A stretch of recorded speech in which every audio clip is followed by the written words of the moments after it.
Hello, and welcome to Shrink, the podcast for the mind. I'm Philippe and I talk to the people who want to have a better understanding of their issues with weight and body image. In some of my podcast episodes, I give you some tips, and I think they're really useful. They're really good tips. I've seen how they can work with some of my clients and even with myself, in fact.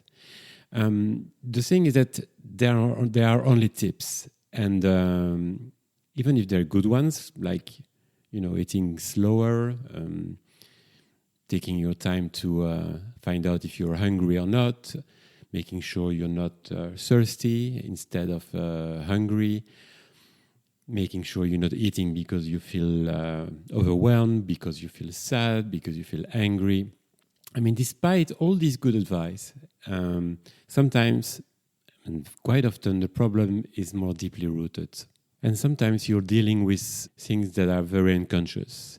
And that's part of my job as well, of course, as a psychotherapist, is to help you understand what makes you eat and drink sometimes the way you do. The Swiss psychiatrist Carl Jung describes a persona as a social face the individual presents to the world. A kind of mask, in fact. We start building that persona in our childhood. We try to fit in what we believe our parents' expectations are. Sometimes these expectations will be clearly expressed. Sometimes the child will guess what they are. Being overweight is for some people part of that mask. Or let's say an adaptation to that mask, as it says something they want others to see. We need a persona to find our place in the society. But it should be one that is closer to who we really are. But then, do you know who you really are? What is your authentic self? And when you do you give yourself the right to share that with others? Being authentic, by the way, doesn't mean being an open book. It's just not pretending you are someone that you're not. And your persona, as it describes your social interactions, will of course play a role in the friends that you will choose and the friends that will choose you. What I mean by that is that, of course, you can choose your friends because you find them funny, or you you share the same values, or you find them interesting, or for many good obvious reasons. But the persona, what you show them, the image of you that you show them, if you're not really authentic, is part of it. It's part of your interactions with them. It could be that this sounds very theoretical, so I'll give you an example. I'll talk about myself. It's easier. It's not that easy, but I cannot really talk about my clients, of course. I would never do that.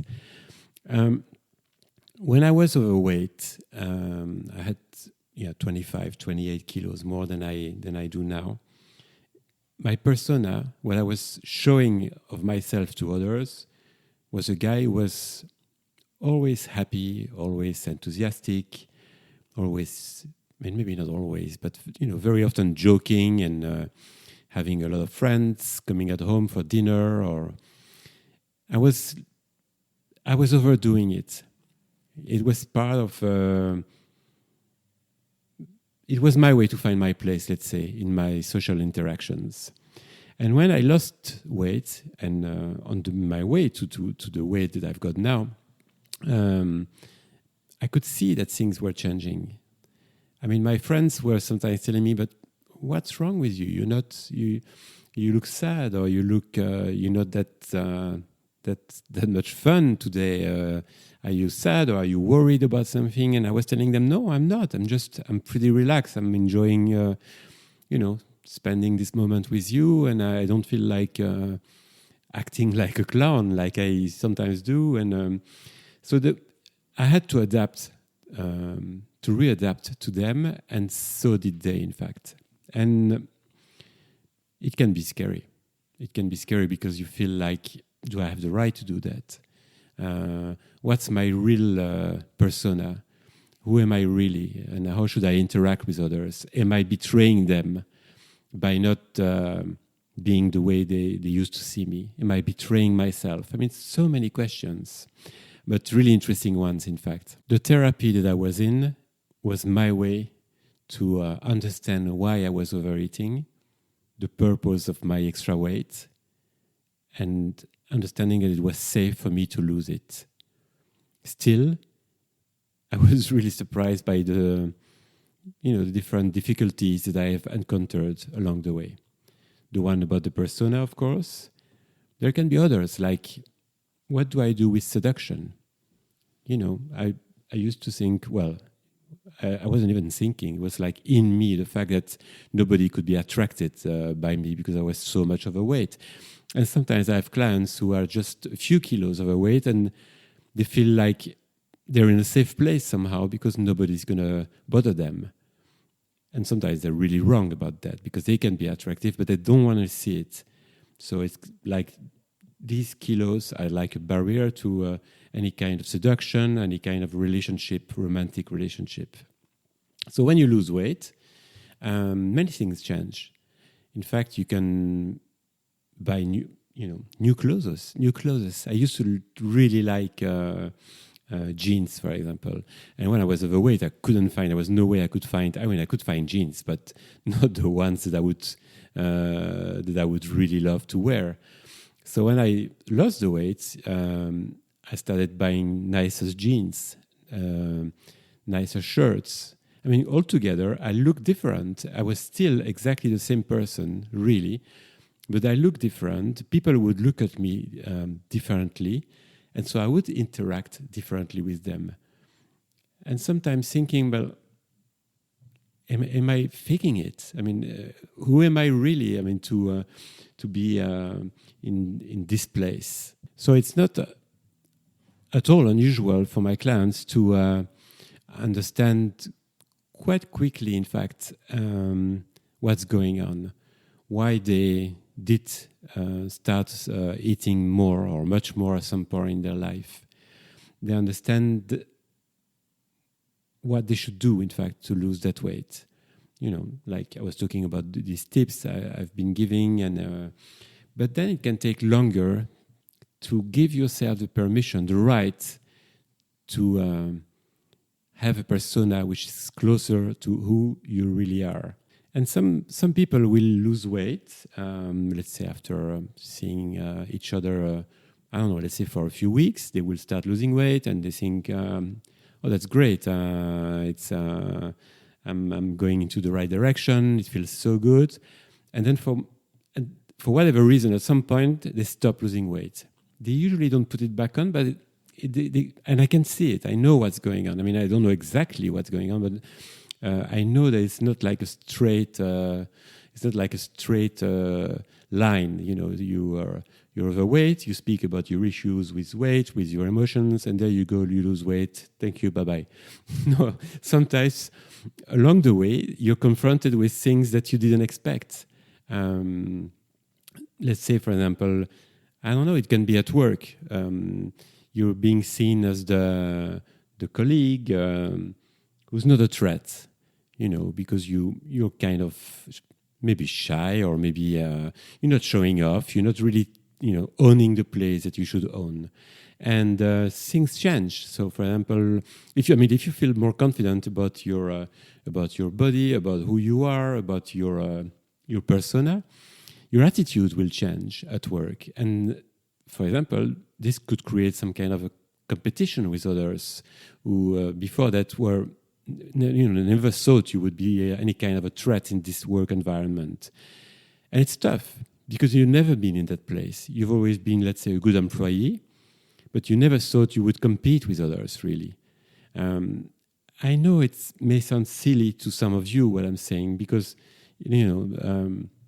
being a good employee or doing a good job has nothing to do with your weight, of course, but it has to do, and believe me, that's true for so many people, with your self-confidence.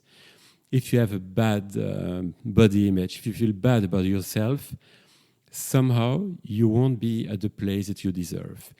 So I was giving this example. Some clients, they understand the pattern, they understand, how they got there, they know what to do, how to change this, but suddenly they get confronted to jealous colleagues. That's just one example. I could to give you another example, your wife or your husband has been complaining about the fact that you've put on some weight, and they feel like you don't care about them anymore, you don't love them, you don't, and then you start losing weight, and you change. Like I said, you dress differently. Eventually, you move differently. Your interactions with others become different. And although they were complaining before, suddenly it's challenging for them because they feel like maybe I'm not good enough. Maybe I'm not good enough to be with that person who's now feeling better about herself. It changes the balance of the relationships we have at work, in our romantic relationships, and with our friends.